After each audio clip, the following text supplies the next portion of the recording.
are you defining poverty? It's 60% of medium incomes. That's how poverty is measured. It has been in this country for a long time. So what does that actually mean? What is the median income, Chancellor? The median income is around £35,000 a year. I haven't got the exact numbers to hand. And you're convinced that this will lift those children out of poverty? How is it a necessary equation, one follows the other?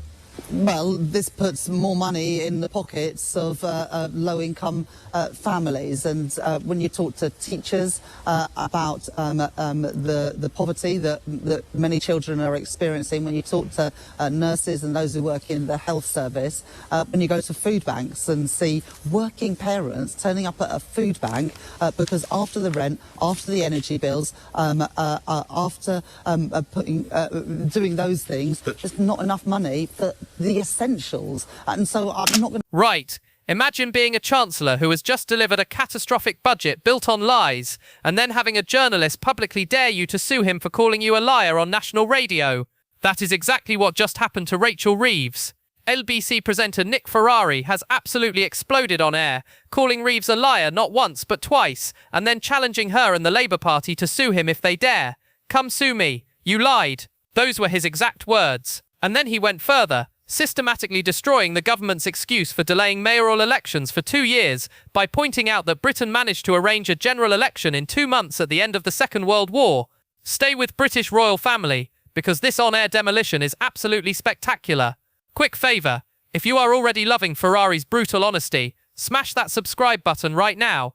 Over 92% of you have not yet. It is completely free, takes 1 second, and genuinely means everything to us. Cheers if you did. Right. Let us talk about why Ferrari's destruction of Reeves is so devastating.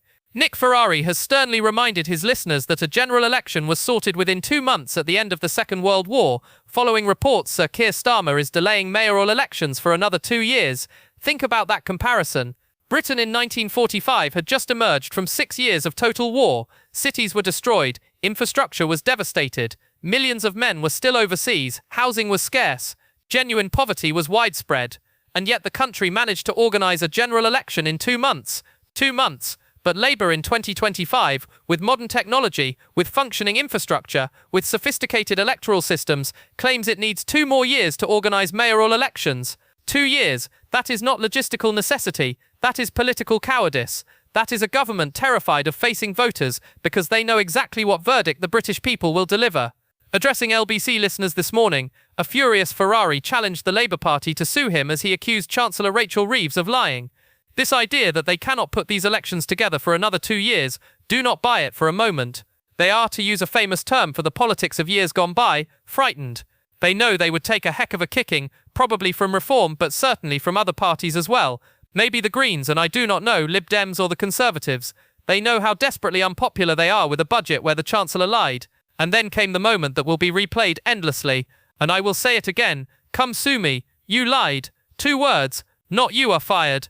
I cannot get to those words yet, but I can certainly say you lied. Come sue me. That is a journalist so confident in his accusation, so certain of the evidence, that he is daring the government to take legal action. That is someone who has done his homework, who knows the facts, who understands that calling a sitting chancellor a liar on national radio is only defensible if you can prove it. And Ferrari clearly believes he can prove it. He then delivered the historical comparison that destroys Labour's entire excuse. Just let me tell you this. There is a historical note for you here, because as you think you know, I am quite a fan of history. At the end of the Second World War, when there was quite a bit of disruption in this country, they managed to arrange a general election in 2 months. Quite a bit of disruption. That is British understatement at its finest. Quite a bit of disruption, meaning cities bombed to rubble, infrastructure destroyed, millions of soldiers deployed overseas, rationing still in effect, housing crisis of unimaginable scale, genuine poverty throughout the country. That level of disruption, and they managed a general election in 2 months, Ferrari concluded with devastating precision. Does that tell you how we have declined? In the Second World War, people came back, and they had all sorts of issues to confront. No housing and genuine poverty, a general election in 2 months. But Labour cannot get these mayoral elections in parts of the country for another 2 years. That is the question that exposes everything. How has Britain declined so catastrophically that what was possible in 1945 with typewriters and telegram is impossible in 2025 with computers and the internet? The answer is that it is not impossible. It is politically inconvenient. Labour does not want these elections because they know they will lose. They know they will be humiliated. They know reform will destroy them. They know the British people will deliver a devastating verdict on their first year in government.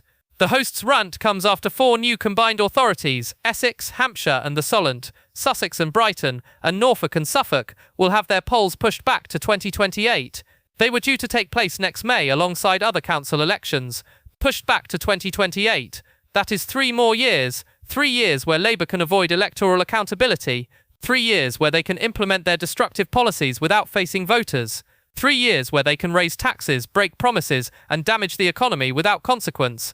When asked if the delays were effectively cancelling democracy, Starmer stated, "No, there are various arrangements being put in place to ensure all the elections could take place at the right time, depending on the configurations of the council and other arrangements. Various arrangements, configurations, other arrangements. That is politician speak for, we are making this up as we go along to avoid facing voters. That is evasion. That is refusing to give a straight answer about why democracy is being delayed. Cancelling democracy.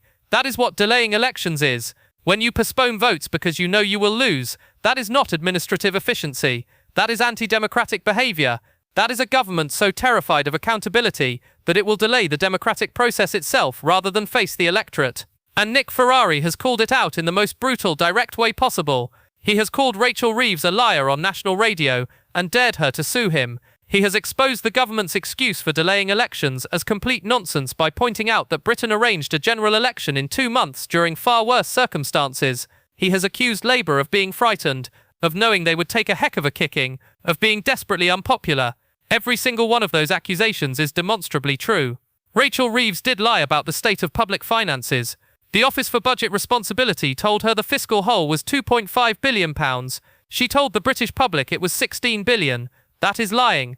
That is deliberately misleading the electorate to justify tax increases they did not need.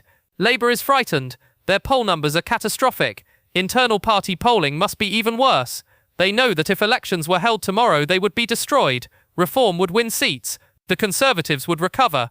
Even the Greens and Liberal Democrats would make gains. Labour would be humiliated. They are desperately unpopular.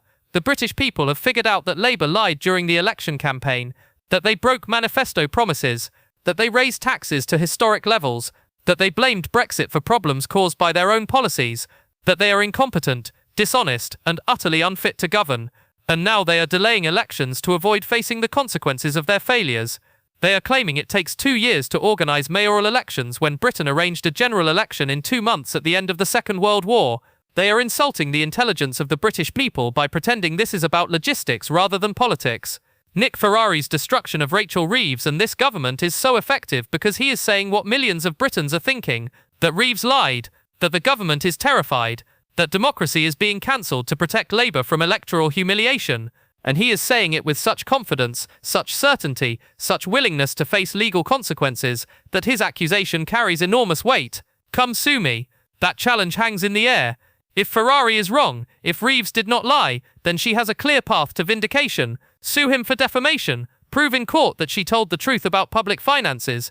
Demonstrate that the £16 billion black hole was real and justified the massive tax increases, but she will not sue, because she knows she cannot win. Because Ferrari is right, because she lied, and that is the ultimate humiliation, not just being called a liar on national radio, but being called a liar by someone so confident in the accusation that he dares you to sue him, knowing that you will not, because you cannot defend your position in court. Rachel Reeves has been destroyed, by facts, by evidence, by historical comparison, and by a journalist willing to say publicly what everyone knows privately. She lied. The government is delaying democracy, and the British people are not fooled. Thanks so much for watching. See you in the next one.